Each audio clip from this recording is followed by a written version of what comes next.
ज़िंदगी नालो आहे मिलण ऐं मिली विछड़ी वॼण जो। मुखड़ी टिड़ंदी आहे, ख़ुशबू विकिरी वेंदी आहे ऐं पनपंती छणी पवंदी आहे। सिज उम्मीद बणिजी नयूं ज़िंदगियूं जॻाईंदो आहे। हर इंसान पंहिंजे कमकारनि ॾांहुं सफ़र कंदो आहे। मालवंद माण्हू सुबुह जो मालड़ा काहे चारण ॾांहुं हलिया वेंदा आहिनि ऐं अहिड़ी रीति ज़िंदगीअ जो हिकिड़ो सिलसिलो शुरू थी वेंदो आहे। नाज़रीन, जॾहिं शाम जा पाछा वरंदा आहिनि, उहे मालवंद माण्हू पंहिंजे वाहिरनि ॾांहुं वापसि वरंदा आहिनि। अहिड़े तरीक़े सां पखी अहिड़ा बि पंहिंजनि वाहिरनि ॾांहुं वरंदा आहिनि ऐं ज़िंदगीअ जो सिलसिलो ईअं हलंदो रहंदो आहे। नाज़रीन, प्रोग्राम आहे मुंहिंजे देश जा मारू ऐं मां आहियां अव्हां जो मेज़बान कामरान चांड। इन्हनि तमन्नाउनि सां, इन्हनि इरादुनि सां, इन्हनि ख़्वाहिशुनि सां अवें जिते बि आहियो, पंहिंजनि प्यारनि सां गॾु, पंहिंजनि सां गॾु, पंहिंजनि वस्तियुनि में, वाखाणनि में हमेशह मुस्कुराईंदा हूंदव ऐं आबाद हूंदव। नाज़रीन, जीअं त प्रोग्राम जो नालो आहे मुंहिंजे देश जा मारू, प्रोग्राम मुंहिंजे देश जा मारूअ जे सिरे हेठि असीं अव्हां जी मुलाक़ात कराईंदा आहियूं, असीं अव्हां जी सुञाणप कराईंदा आहियूं उन्हनि देश जे माण्हुनि सां जन सिंध जी धरतीअ खे उजागर कयो, जन सिंध जी धरतीअ जी सुञाणप कई, जन सिंध जी धरतीअ खे हिकु आला मकान ॾिनो। दोस्तो, हो बि सिंध जी धरती सूफ़ियनि बुज़ुर्गनि जी धरती आहे, जिते भिट जो घोट लतीफ़ सरकार आहे, जिते सचल सामी आहे, जिते शेख अयाज़ आहे, जिते उस्ताद बुखारी आहे, जिते अमर जलील आहे। अहिड़ी सिंध जी धरती जिते अहिड़ा अणिगणिया नाव हुजनि, मां सम्झां थो उन धरतीअ जो नाव दुनिया में हमेशह मथां ई रहियो आहे। सच अमर आहे, जेको कॾहिं बि फ़ना थी नथो सघे। दुनिया जी तारीख़ उन ॻाल्हि जी शाहिद आहे त सच जी ॿेड़ी लुॾंदी ज़रूरु आहे, पर कॾहिं बि ॿुॾंदी न आहे। सच जो साथ ॾींदड़ महान इंसाननि जो नालो अॼु बि अमर आहे। असांजे मुआशिरे में जिते ज़ुल्म, ॾाढ ऐं नाइंसाफ़ीअ जो राज आहे, उते अहिड़ा माण्हू बि आहिनि जेके ज़ुल्म जी उन कारी राति खे चिटो ॾींहुं चवंदा आहिनि। उन्हनि पंहिंजे ज़मीरनि जो सौदो करे पंहिंजे चपनि ते मुनाफ़िक़ीअ जा ताला हणी छॾिया आहिनि। अहिड़ी बेहिसी वारे माहौल में केतिरा ई अहिड़ा बेबाक लेखक आहिनि जन कलम खे तलवार जी धार बणाए हर दौर में बहादुरीअ सां मज़ाहमत कई आहे। पंहिंजे लेखड़नि ज़रिए सुजाॻीअ जा सॾ करे माण्हुनि खे मुतवजा कयो आहे। हीउ वक़्तु हथनि मां कीअं वञे, हीउ वक़्तु आ विख वधाइण जो,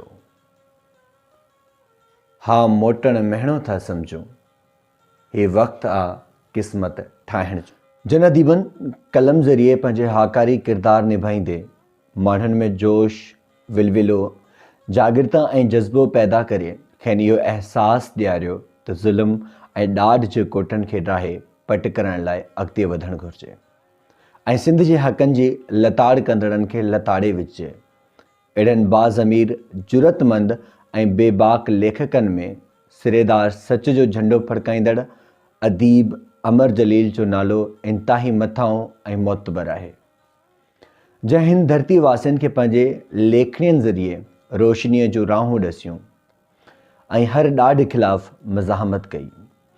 8 नवंबर 1936 ते रोड़ीअ में जनम वठंदड़ काज़ी अब्दुल जलील अॻिते हली अदबी दुनिया में अमर जलील जे नाले सां हिकु बुलंद पाईअ जे कहाणीकार, ड्रामा निगार, नाविल नवीस ऐं कालम निगार तौरु ॼातो वियो।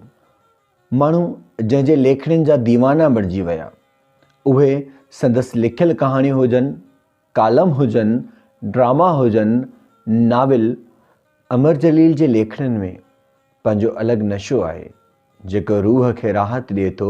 जेतोणीकि अमर जलील खे बुनियादी तौरु हिकु क्रिकेट जे भलोड़ रांदीगर तौरु सुञातो वेंदो हो, पर अदब में संदसि ख़ासि दिलचस्पी हुअण सबबि हिन शुरूआति में कुझु अदबी प्रोग्रामनि में शिरकत कई, जिन मां खेसि लिखण जो एहतसाब मिलियो। ईअं ई हिन लिखणु शुरू कयो।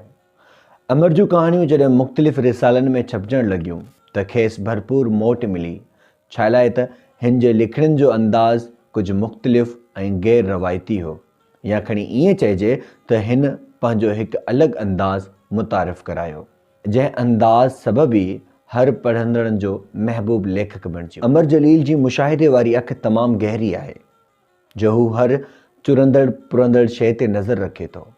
मंज़र निगारीअ खां वेंदे जुमलनि जी जोड़ जग ताईं संदसि कहाणी पढ़ंदड़नि खे मुकमल तौरु गिरफ़्त में आणे छॾे थो।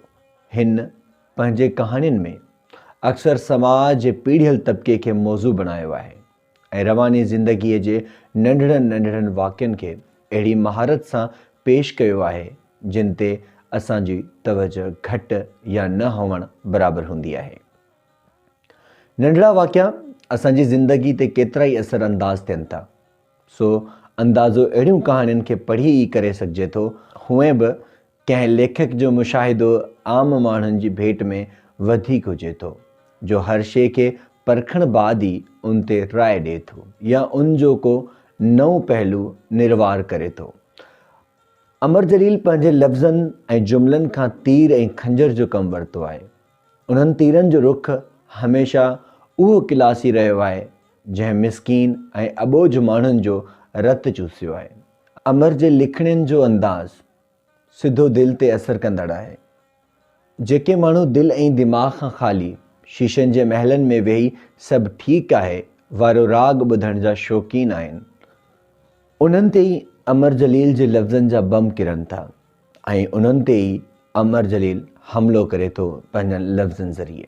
अमर जलील जे कहाणियुनि जा किरदार मन घड़त या फ़र्ज़ी न आहिनि, बल्कि असांजे इर्द गिर्द थींदड़ उहे शयूं नज़र अचनि थियूं जेके फ़रेब, धोखा, कारोकारी या उहे ज़ुल्म जेके आम इंसान या इंसान बर्दाश्त नथो करे सघे।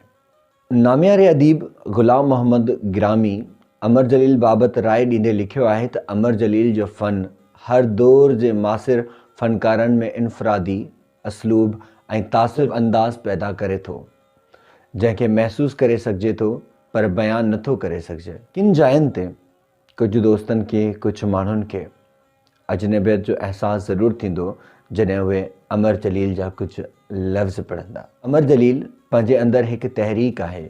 हू अॼु ताईं बि थकियो न आहे, न हुन साह पटियो आहे। हू लिखंदो रहियो आहे ऐं मुसलसिल लिखंदो रहियो आहे।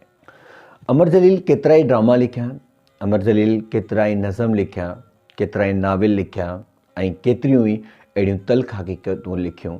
अॼु असांजो मौज़ू अमर जलील अव्हां ताईं पहुतो।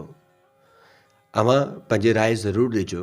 असांजी कोशिशि आहे त सिंध जा अहिड़ा लिखण, सिंध जा अहिड़ा मशहूरु गायकी अव्हां तक पहुचाइजनि। उन्हनि जी ज़िंदगी कीअं गुज़री उहा अव्हां ताईं पहुचाइजे, ताकी असां जेको सफ़रु करे रहिया आहियूं उहो मुकमल थी सघे।